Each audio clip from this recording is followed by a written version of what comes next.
Our pedophile president be hiding all the evidence of veritable places he's been claiming that he's never been, but photos and quotations prove his active demonstrations of his actions and relations with the inexplicably dead.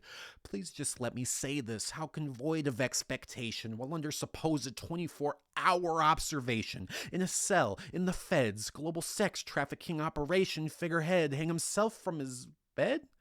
Closed circuit camera capture didn't seem to cooperate when, well, it was that or collusion and obfuscation. Either way, it's beyond any battle rap simulation when the DOJ, with no reluctance, shameless, begins releasing press statements to the public saying, demand its existence, then insist it's fabricated. Even though we can't explain it, several missing minutes of the tape the Democrats created somehow got misplaced, and since those liberals must be dumb enough to believe we didn't erase it, we'll tell them it was stitched together by an amateur in an Adobe application.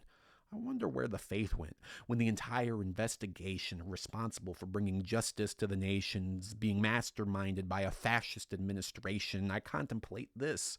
Before I made a $5 million payment to a plaintiff making the accusation I'm a rapist, you'd catch me in prison, or the opposite of living, not bragging in a deposition, especially when I know that I didn't. But I guess that's just the cost of being a politician in a nation that capitalism privatizes prisons and prohibits the existence of a functioning healthcare system.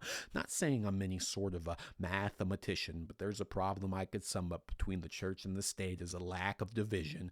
Religion is the opium for masses, so we'll shoot them in the back up with it. Call it mass as long as we can pack them into one place, do it in class or wherever we practice religion. Forget living. Halt the vitals. Babies today are born holding assault rifles, justifiable, defined by defaults inside of the Bible. And of course, I'm liable to disclose discourse is all liable, since this truth is just buyable. Journalism is no longer viable. Freedom making the titles. Meanwhile, 1% benefit from freedom being unreliable.